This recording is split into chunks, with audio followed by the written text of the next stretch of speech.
राम राम दोस्तों, मेरा नाम है श्याम सुंदर। मैं फैमिली रिएक्शन में आप सबका स्वागत है।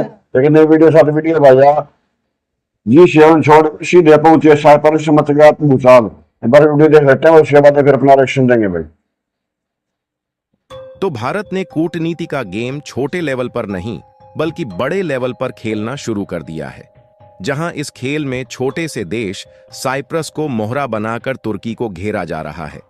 दरअसल जो तुर्की पाकिस्तान की गोदी में बैठकर भारत को आंखें दिखा रहा था, अब भारत के खेल में ये खुद से ही फंसता जा रहा है, क्योंकि भारत ने तुर्की की सबसे कमजोर नस साइप्रस को ही पकड़ लिया है। जी हां दोस्तों, ना कोई हल्ला, ना कोई प्रेस कॉन्फ्रेंस, बल्कि एक शांत प्लान जिसमें किसी को पता नहीं था, और पीएम मोदी सीधा पहुंच गए साइप्रस। और साइप्रस में भारत के साथ साथ ऐसे कारनामे सामने आ रहे हैं जिससे तुर्की को एक ऐसा साफ संदेश मिला कि उनकी नींद उड़ गई। क्योंकि हाल में G7 के बहाने पीएम मोदी साइप्रस पहुंचे हैं, तो यह कोई संयोग नहीं है, बल्कि यह सोची समझी रणनीति है जिसका मुख्य उद्देश्य ही है कि तुर्की जैसे आंख दिखाने वाले देशों को भारत की उस ताकत को दिखाना जिससे तुर्की की कमर एक झटके में टूट सकती है। तो चलिए पूरी डेवलपमेंट और सोची समझी रणनीति को इस वीडियो में समझते हैं। लेकिन आगे बढ़ने से पहले इस वीडियो को लाइक करके चैनल को सब्सक्राइब जरूर कर लीजिए, क्योंकि यह आपके लिए तो 1 सेकंड का काम है, लेकिन इससे हमारी काफी बड़ी मदद होती है। दरअसल देखा जाए तो असल मायने में अब भारत अपनी सही कूटनीति का इस्तेमाल कर रहा है। भारत अपनी कूटनीति का सही इस्तेमाल कहां और कैसे कर रहा है, यह समझने के लिए सबसे पहले आप इस मैप पर नजर डालिए, जहां अगर आप ध्यान से देखें तो ये जो पिंक कलर से हाईलाइटेड एरिया है, यह हमारा इंडिया है। और इंडिया के नॉर्थ ईस्ट में थोड़ी दूर आने पर यहां मौजूद है तुर्की, जो कि येलो कलर से हाईलाइट दिखाया गया है। और यहीं पर अगर तुर्की के साउथ में देखा जाए तो ये पीले कलर से हाईलाइटेड एक छोटा सा एरिया दिखाया गया है। और जो यह येलो कलर से हाईलाइटेड छोटा सा एरिया दिखाई दे रहा है, यह कोई और नहीं बल्कि साइप्रस देश है। जैसे कि आप देख सकते हैं कि साइप्रस समुद्र के बीचों बीच उपस्थित एक छोटा सा देश है, और क्योंकि अपनी खूबसूरती के चलते और अनेक प्राकृतिक संसाधनों से साइप्रस भरपूर है, इसीलिए कुछ दशकों पहले तुर्की ने जबरदस्ती साइप्रस के उत्तरी हिस्से पर कब्जा कर लिया था। इसके बाद से साइप्रस और तुर्की के बीच आर पार की दुश्मनी देखने को मिलती है। इसीलिए जैसे तुर्की के बगल में मौजूद आर्मेनिया को भारत अपना दोस्त बनाकर तुर्की के बगल अपने हथियार को तैनात कर दिया है, उसी तरीके से साइप्रस के साथ अपनी दोस्ती बढ़ाकर तुर्की को घेर रहा है।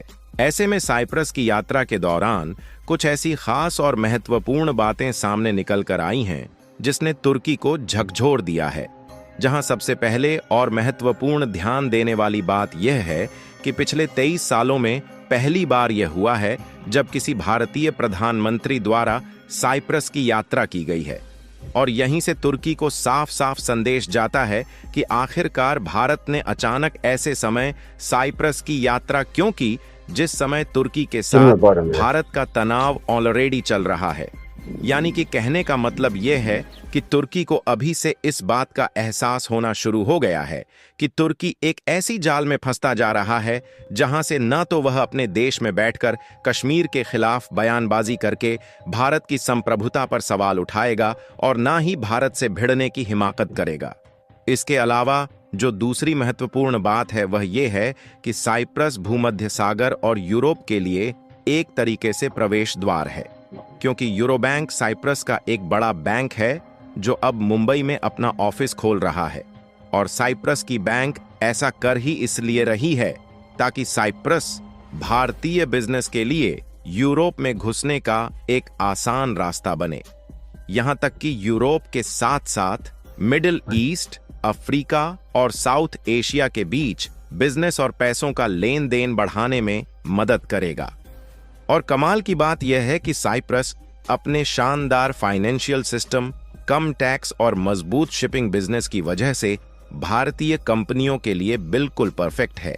यानी कि जो भी कंपनी यूरोप के मार्केट में जाना चाहती है, साइप्रस उनके लिए एक शानदार लॉन्च पैड है।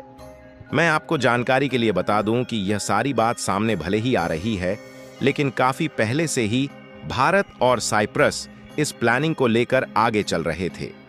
और इस बात का अंदाजा इससे लगाया जा सकता है कि euro bank already Indian chamber of commerce से मेमोरेंडम ऑफ अंडरस्टैंडिंग पर साइन कर चुका है। Euro bank of middle east और यूरोपीय देशों में प्रवेश द्वार के रूप में काम करेगा।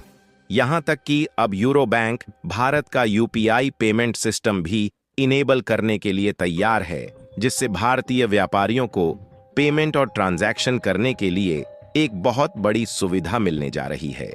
इसके अलावा अगली महत्वपूर्ण बात यह है कि अगर आप अपनी स्क्रीन पर ध्यान दें तो कुछ इस तरीके से India middle east Europe corridor इन देशों को आपस में जोड़ता है, जो कि साइप्रस के एकदम बगल से होकर गुजरता है। यानी कि कहने का मतलब यह है कि साइप्रस एक स्टॉप के लिए काम कर सकता है, जहां से चाहे जहाज की फ्यूलिंग का काम किया जाए या फिर मेंटेनेंस का काम किया जाए। यानी कि यह कॉरिडोर आसान हो जाएगा और साथ ही इस तरीके के काम में तुर्की की मदद नहीं लेनी पड़ेगी, जिससे सिक्योरिटी का कोई भी खतरा नहीं रहेगा। कहने का मतलब यह है कि साइप्रस के जरिए भारत का व्यापार मिडिल ईस्ट और यूरोपीय देशों से और भी ज्यादा तेज हो जाएगा, जो कि तुर्की बिल्कुल नहीं चाहता कि भारत अपना व्यापार बढ़ाकर एक मजबूत आर्थिक पहुंच प्राप्त करें, क्योंकि तुर्की को यह बात अच्छे से मालूम है कि भारत जैसे जैसे आर्थिक मामले में मजबूत होगा, पाकिस्तान में डर का माहौल उसी तरह बढ़ता जाएगा। और क्योंकि पाकिस्तान का दोस्त तुर्की है, इसलिए वह पाकिस्तान का सपोर्ट करने के लिए किसी भी हद तक जाने को तैयार रहता है। फिलहाल अगर साइप्रस की बात करें तो यह भले भौगोलिक रूप से एशिया में मौजूद है, लेकिन राजनीतिक रूप से इस पर पूरा कंट्रोल यूरोप का है। लेकिन अभी तक इस देश को यूरोपीय यूनियन की लीडरशिप नहीं प्राप्त है, जो कि 2026 में इनको मिलने जा रही है। और देखा जाए तो इस साल के अंत तक यूरोप के साथ भारत का FTA यानी कि फ्री ट्रेड एग्रीमेंट साइन होने वाला है। इसके बाद भारत को यूरोप की मार्केट का ड्यूटी फ्री एक्सेस मिल जाएगा और भारत के माल धकाधक यूरोप में एक्सपोर्ट होंगे। और ऐसे में साइप्रस के साथ भारत का संबंध पहले से ही मजबूत होना यूरोप में भारत की व्यापारिक पकड़ और भी मजबूत करेगा।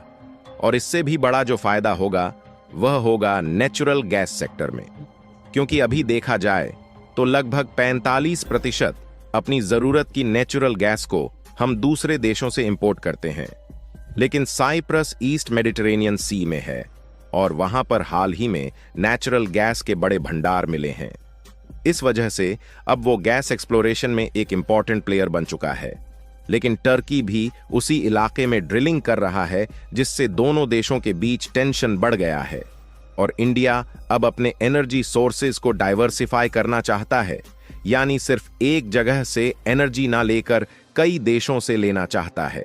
ऐसे में नेचुरल गैस के एक्सप्लोरेशन में भारत उनकी मदद कर देता है, तो इंडिया के लिए एक स्ट्रैटेजिक और यूजफुल पार्टनर बन सकता है। और यदि दोनों देश एनर्जी के फील्ड में साथ काम करें तो इंडिया को एक नया सोर्स मिलेगा और साइप्रस को एक स्ट्रॉन्ग और रिलायबल दोस्त। बाकी आपको क्या लगता है, भारत साइप्रस के साथ इस रिश्ते को कहां तक पहुंचा पाएगा? और क्या तुर्की के गले पर तलवार रखने के लिए साइप्रस के साथ हमें डिफेंस डील करके हथियारों को एक्सपोर्ट करना चाहिए या नहीं? अपनी राय कमेंट में जरूर बताएं और इस वीडियो को लाइक करके अपने मित्रों तक शेयर जरूर करें, ताकि उन्हें भी जानकारी मिल सके। इसी तरह और भी नॉलेजेबल वीडियो देखने के लिए चैनल को सब्सक्राइब करके बेल आइकन को ऑल पर जरूर सेलेक्ट करें। जी शर्मत है, शामिल होकर मैं फिर जब सीधा पहुंचा साइप्रस तो इसने जाना था या फिर इसके ये खतरनाक रहा है, ये जो तुर्की है। अब इसने पाकिस्तानी मदद करी है, वह खतरी इसकी मतलब सोल हो नहीं है दाऊ सर। अब कोई ना कोई काट शुरू करो इसकी। अब इतनी मदद करी हमने भूकंप इसकी, भूकंप आया था जब तुर्की में, और इसने कुछ नहीं करी। मतलब पाकिस्तान का साथ दिया आखिर में। अरे इसने देख लिया भाई, वो नहीं मानना बिल्कुल भी। अब तौर पर ठंडा देश है, को नहीं मारा देश है, मतलब ज्यादा पावरफुल ठीक है, मतलब कुल मिलाकर मतलब बाकी तो ज्यादा पावरफुल नहीं है। अब इसी काट जो ढूंढनी पड़ेगी, इसी काट या साइप्रस है, तो शायद छोटा देश है एशिया में हो, लेकिन भाई इसका जो सारा लेन देन है वो यूरोपीय के साथ में इसका, यूरोपियन कंट्री में की ज्यादा मानने आयो, लेकिन फिर मतलब भारत का बढ़िया ताल्लुकात हो गए इसके। अब इनमें भी कौन भाई, भाई आता तो ये बात। और तुर्की का लिशी लाग बाग है, तुर्की का लिशी बढ़ती कौन है, तुर्की का हमने चाहिए इसे वो भारत में तो भाई तो एक पड़ोसी एक देश के दूसरे दुश्मन हो दोनों। अब भाई तुर्की दुश्मन है साइप्रस, तो साइप्रस का लोग बढ़िया ताल्लुकात हो गए 23 साल में। जो आज पर यो कोई प्रधानमंत्री गया है, प्रधानमंत्री नहीं गया था, पहली बार यो गया। हाँ तो पहले इसने भी देख लिया ना पहले ये तुर्की कहाँ थे, और फिर हमारा फायदा भी है, और नेचुरल गैस का है, गैस का 40% जरूरत की जो गैस है वो लेते ही लेवन। उड़े तो मिला। हाँ गैस का मतलब हमारा तो भरपूर भंडार है लगा दे। तो दोस्तों कैसी लगी वीडियो भाई? वीडियो को लाइक करना, शेयर करना और कमेंट करके जरूर बताना वीडियो कैसी लगी। और जिसने भी अभी तक हमारे चैनल को सब्सक्राइब नहीं किया है वो भी जल्दी जाकर सब्सक्राइब कर दो।